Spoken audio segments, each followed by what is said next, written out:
Morning, everybody. It is 9:22. Welcome back to CW Iowa Live. Lou and Jackie here with a very special guest. Yes, and we're very excited to talk about the GWEN organization, which means Global Women's Empowerment Network. How much do you love that? Well, we're going to learn more about CEO and best-selling author Tess Cacciatore. Thank you so much for being here this morning. Thank you. We get to see you again. It's been a little while. I know. When I saw that you two were here, I was so excited. I feel like I'm back home, literally and figuratively. I am back in Iowa again. Wonderful. And let's talk about why you are back in Iowa. Well, I'm here to announce the birth of my 1 pound, 3 ounce baby. Okay, well, show your baby, show the face of your baby over here. Wow. Yeah, okay. A lifetime of living and 8 years to write. It's called Homeless to the White House. Unbelievable. Yes, so I'm very excited congratulations on that.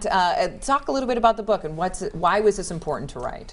So why it was important to write is because I believe that everyone has a story to share, and every story is valuable. And sometimes we go through life and we forget about what things that happened to us when we were a child, what blueprints that we get driven into our mind that sets us back or maybe holds us back. So I figured, I've been doing a lot of work in philanthropy and community work around the world, and then I said, well, I have to reveal my own story, so that I had to go through the healing process. And so the Reveal to Heal is the Homeless to the White House story. And so I have been homeless.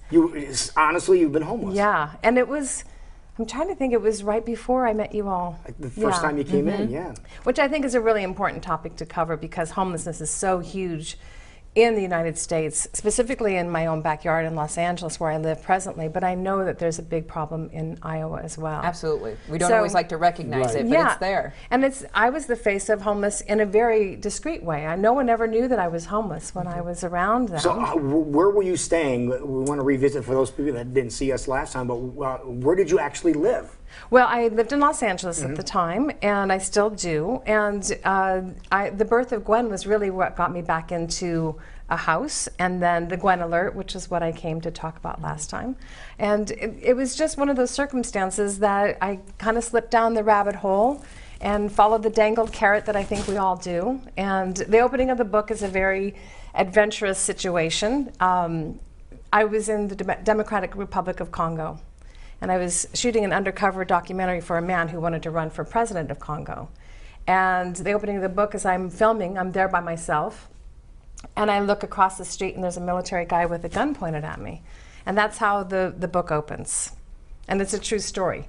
But he sent me all the way through Africa and through Belgium and didn't pay me for many months of work. So I went back to Los Angeles and I had nowhere to go. So I never was on the streets. I didn't have the tent city that happens in a lot of their cities.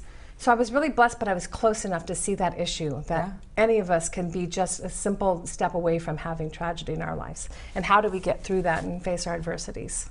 Wow. And as you said, that helped create the GWEN organization. Can you talk a little bit and remind us what that's all about? So Global Women's Empowerment Network is about transforming lives. And it's really about sharing our story. We have a social movement that's starting called #RevealToHeal, which is on the skirts of #MeToo and Time's Up. But it's taking I don't want to say more positive approach because everything that happened out of that movement was very positive. But I really want to get to the place where we can really heal within ourselves.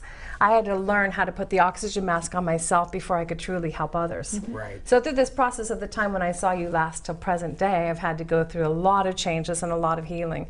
So GWEN is just that place for me.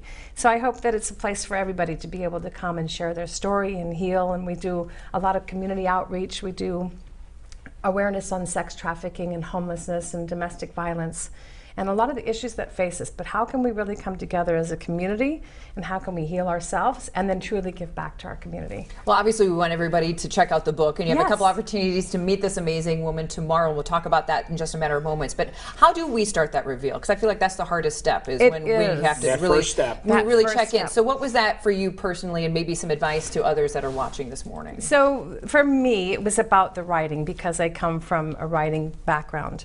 And I was coming back from Africa on yet another trip. It was previous to the Congo trip. And I was landing in LAX, and all of a sudden the senses started happening of, you need to write this experience down. So it took me 8 years to write. That was my next question. How long did it take you to get everything to paper? 8 years. I mean, I journaled, I worked it, I renamed it, I moved it, I've experienced even more. But I kept thinking, you know, if you look on the internet, it says, oh, it's releasing at this point or this point or this point. I kept moving the date because I didn't feel like the story was done. Right. The story is done as far as this story goes, because I ended up on the Sea of Cortez in December, just this last December. And I had this very healing experience that I realized that I was ready to start the next chapter. And so this is the next chapter. It's really about getting community together. And how do we do that ourselves? It could be journaling. It could be finding a friend that we can talk to. It could be taking one of our workshops that we're going to be doing here in Iowa.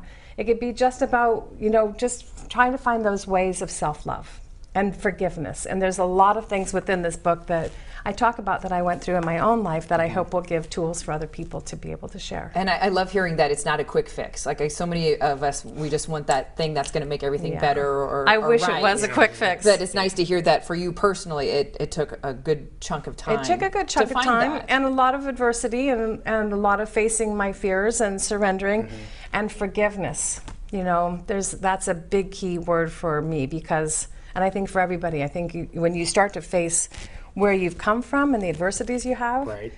I realized that all of that was a beautiful journey. I realized that if I wasn't homeless, I wouldn't be here talking about being homeless. I wouldn't be that close to being homeless to realize the compassion and empathy that we all need to have in humanity. And I think that that's a big message right now too, is that there's so much divisiveness and does having that book in your hand give you the ability to take that next step?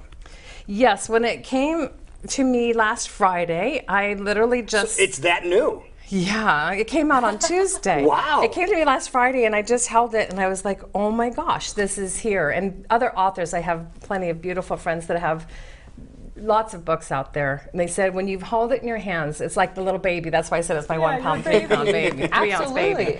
It really gave me the sense of accomplishment. So even if it's a short story, a poem, a song, a journal, whatever it is, just to get that out of you and to feel it, and maybe even print it out. You know, there's plenty of ways to get things printed out. But we released on Tuesday, and as you said, I'm really proud to say that we got bestseller status. That's awesome. That's wonderful. So let's bring this back down to a local level. First of all, how can we come meet you and learn more about the book? And then you also mentioned that workshop as well. Yes, so tomorrow from 10 to 11:30, we're going to be at Beaverdale Bookstore, so I'm really excited about it. I love supporting mom and pop businesses. That's a great place. And it's a great place. Yes, it brings me back to my childhood. And then from 1 to 4, we're going to be at the Iowa State Fairgrounds for the Culture All Open Book Expo, which is a part of the Midwest Art Expo. Right. And so we're going to be there telling stories. So I want to meet people so we can have that common ground. It's going to be kind of a workshop situation. Perfect. Where we can really talk one-to-one and say, what's your story and how can we help to reveal the heal? And then when I come back in August and then I want to be able to create workshops. We're working to create a coalition of business leaders and entrepreneurs, women and men, in the Des Moines area. And we've already started meeting some fabulous people. That works. And then we'll be able to do workshops and really be able to see how we can combine our efforts and support one another. You know, women in business, you know, it's really important to be able to support one another. That is awesome. We will look forward to seeing you again. I was going to say, you have to come back and see us again. I would love that. All right, we'll show your baby again. As I said, the most important thing right now, meet this incredible woman, and you have a couple opportunities to do so tomorrow, Beaverdale Books, and then, of course, over at ArtFest Midwest, all happening tomorrow. Thank you, Tess, for joining us once again. Thank you so much for being here. Great to see you. Thank you. Great to see you, too. 9:31. We will be right back.